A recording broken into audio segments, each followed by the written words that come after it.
Dear teachers, आज हमने बच्चे को अलिफ की पहचान करवाई है। अलिफ की आवाज़ की पहचान करवाई, उसकी बनावट, शक्ल और नाम की पहचान करवाई। इसके बाद हमने अलिफ लिखना भी बच्चे को सिखाया है। आपने बच्चे को जब कहानी सुना रहे हों तो उसको मुकम्मल तौर पर कहानी में इन्वॉल्व करें।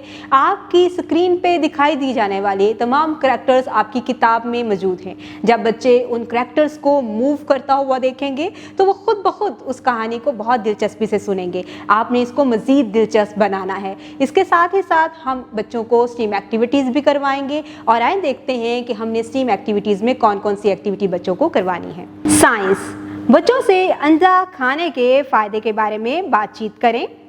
टेक्नोलॉजी, QR कोड स्कैन करें और अलिफ वाले अल्फाज की पहचान बच्चों को करवाएं। इंजीनियरिंग, प्ले डो की मदद से अंगूर बनाने में बच्चों की रहनुमाई करें। रियाजी, मुख्तलिफ फलों के फ्लैश कार्ड्स दिखाकर छोटे और बड़े फल की पहचान करवाएं। यहाँ पर हमें अंडा के तोड़ दिए गए हैं। आप रियाजी में बच्चों से ये भी पूछ सकते हैं कि अंडे में अलिफ कितनी मरतबा आया है, और अनार में अलिफ कितनी मरतबा आया है, और अंगूर में अलिफ कितनी मरतबा आया है।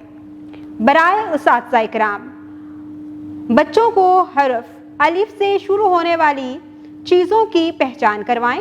बच्चों से हर्फ अलिफ की अदायगी करवाएं और तलफ़्फ़ुज़ की मज़ीद मश्क करवाएं।